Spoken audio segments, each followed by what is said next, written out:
Doctor Ravikant, क्या आपको लग रहा है कि ये दरअसल जो एक लहर सी बनती दिख रही है उससे घबराहट है, और एक नैरेटिव दूसरा जो जो जो बीजेपी का फेवर वाला नैरेटिव है उसको बनाए रखने की कोशिश में प्रशांत किशोर इस्तेमाल हो रहे हैं, या वो हमेशा ही इस्तेमाल होते रहे, कभी बीजेपी के लिए, कभी जेडीयू के लिए, कभी टीएमसी के लिए, कभी आम आदमी पार्टी के लिए, इस बार फिर बीजेपी के लिए वो प्रस्तुत है? हाँ, डेफिनेटली। और मुझे लगता है कि बहुत कुछ चेंज है। मैं सिर्फ यूपी की ही बात करूंगा, क्योंकि यूपी में मैं चीजें सामने से देख रहा हूँ, बाकी तो अप्रत्यक्ष रूप से। उत्तर प्रदेश में पहले और दूसरे चरण में जो लहर थी, अंडर करंट जो था, वो पांचवें चरण तक आते आते आंधी में तब्दील हो गया। और कल जो वोटिंग हुई है, उन 14 में से 11 सीटों पर इंडिया अलायंस की बढ़त मुझे दिखाई पड़ रही है। मैं आपको एक एक सीट का आंकड़ा दे सकता हूं। कल मैंने जितना ट्वीट किया है और उसको लोगों ने जिस तरह से रीट्वीट किया है, वो दिखाता है, और हर जगह के लोग। तो उससे एक तो मैं बहुत मुतमईन हूं कि अब ये बिल्कुल आंधी में तब्दील हो चुका है और आगे यही कंटिन्यू करने वाला है। छठे फेज में बीजेपी के पास कुछ भी नहीं। सातवें फेज में वो थोड़ा सा कवर कर सकते हैं, 2-3 सीटें हैं जहां पे बीजेपी मजबूत आपको दिखेगी। अदरवाइज उत्तर प्रदेश में शीतल जी का मैं ध्यान चाहूंगा। मैं जो कहने जा रहा हूं आज यकीन नहीं होगा, हो सकता है। मैं आपसे कह रहा हूं कि 50 सीटें इंडिया अलायंस उत्तर प्रदेश में जीतने जा रहा है आज की तारीख में। अब उसमें मैं एक बात और जोड़ूंगा जरूर कि ये प्रशांत 1 किशोर करोड़ जो अगर सुन रहे होंगे तो गश खा के गिर पड़े होंगे। डेफिनेटली। और 4 तारीख को होगा ही। जो 1 करोड़ मतदाता बढ़ा है जो इलेक्शन कमीशन के द्वारा, उस पर मेरा डाउट है।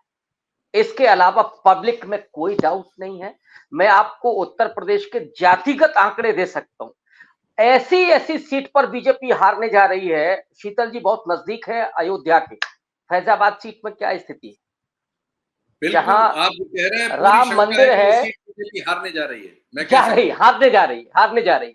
राम मंदिर जहां जन्मभूमि से लेकर के और तपोभूमि तक, बांदा और चित्रकूट तक, बांदा में स्थिति यह है कि बीजेपी तीसरे नंबर पर है, टक्कर में भी नहीं। वहां सपा और बासपा में लड़ाई हो गई है। आखिरी में बुंदेलखंड जहां चारों सीटें बीजेपी के पास थी, आज की तारीख में 3 सीटों पर तो वो पीछे है, 1 सीट पर फाइट कर रही है वो। तो मैं आपको एक एक सीट का आंकड़ा दे सकता हूं कि बीजेपी की हालत उत्तर प्रदेश में बहुत ज्यादा खराब है। जिसको वो समझ रहे थे कि नहीं साहब ये हमारा सबसे बड़ा हब है और हम यहीं से सारी जगह को कवर करेंगे, उत्तर प्रदेश ने ही उनको सबक सिखा दिया है। जितना मैं समझता हूँ उत्तर प्रदेश की जनता एकदम से बदली हुई नजर आ रही है और वो सीधे तौर पर संविधान बचाने के लिए, और अलग अलग हिस्सों में अलग अलग मुद्दे हैं, लेकिन जो सबसे बड़ा मुद्दा ओवरऑल चल रहा है वो महंगाई और बेरोजगारी का, उस पर दलितों का संविधान बचाने का, ओबीसी का रिजर्वेशन को लेकर के, कास्ट सेंसस को लेकर के, और यहां तक की सेंधमारी हुई है अपर कास्ट में। अमेठी में ठाकुर वोट स्प्लिट किया है और स्मृति ईरानी की शिकायत भी कल आई थी। उन्होंने शायद डीएम से भी कुछ शिकायत दर्ज की। खबरें तो जो पॉलिटिकल गॉसिप होता है वो तो यहां तक जा रहा है कि योगी से भी उन्होंने नाराजगी जाहिर की है। आप समझ सकते हैं कि अमेठी में क्या स्थिति है। राहुल गांधी रायबरेली में 3 लाख से ज्यादा मतों से जीत रहे हैं, जो मेरा अपना, जो मैंने लोगों से बातचीत की है उस आधार पर।